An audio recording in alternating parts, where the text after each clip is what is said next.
Hello again. In F.F. Bruce's The Real Jesus, in his chapter Jesus' Last Meals, he's now dealing with the meaning of Holy Communion. The institution of the Christian meal is recorded in all three synoptic Gospels. Matthew follows Mark fairly closely. Luke has features of his own. There is no record of the institution in John, but something of its inner significance comes out in Jesus' discourse on the bread of life in John 6:32-58. We have, however, an independent account of the institution in the New Testament, set down in writing about 10 years before the earliest gospel was published. This is the account which Paul included in a letter sent to the church of Corinth about AD 55. But Paul was not telling the Corinthian Christians something they did not know before. He was reminding them of something he had given them by word of mouth when he first visited their city and planted their church 5 years earlier. His account, moreover, goes back beyond that. It was something that he himself had received, he says, probably soon after his conversion, when he shared the Christian meal with a group of believers in Jesus for the first time. There are differences between Mark's form of the words of institution and Paul's. Paul's form is fuller than Mark's, including some interpretive material.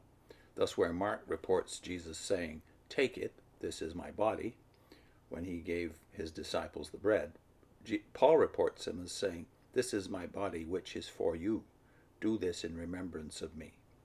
The fact that Paul's account is earlier does not mean that Mark's is less primitive or less accurate. They probably reproduce the form of words handed down in the churches with which they were associated. If today we compare service books produced by different denominations, we shall probably find similar variations in wording. If we attend the communion service in different churches, we shall probably hear such variations when the words of institution are repeated. But the basic statement, "This is my body," is constant. Whatever is added is designed to bring out its meaning. When the Passover meal proper was ended and concluding words of thanksgiving had been said, the head of the family took one of the cups of wine from the table and said, "Blessed art thou, O Lord our God, who createst the fruit of the vine." Then they all drank. At this point, Jesus took a cup and, after blessing God for it in these terms, gave it to the disciples. As they drank, he said, "This is my covenant blood, which is poured out for many. Truly, I tell you, I shall not drink again of the fruit of the vine until that day when I drink it new in the kingdom of God." That is Mark's account. Paul says that when he took the cup after supper, he said, "This cup is the new covenant in my blood. Do this as often as you drink it in remembrance of me." Paul does not reproduce Jesus' words about his next drinking the fruit of the vine in the kingdom of God. He does add words of his own which emphasize a forward-looking aspect to the whole occasion. "For as often as you eat this bread and drink the cup, you proclaim the Lord's death until he comes." If we had only the threefold account of the Gospels, it might not have been immediately clear to us that the special taking of the bread and the cup by the disciples was urged on them by Jesus, not only for that one occasion only, but was intended to be repeated. However, we might infer this intention from Luke's version, where, on giving them the bread, Jesus says, "Do this in remembrance of me," or "Do this as my memorial." Luke 22:19. These words do appear to point forward to the future.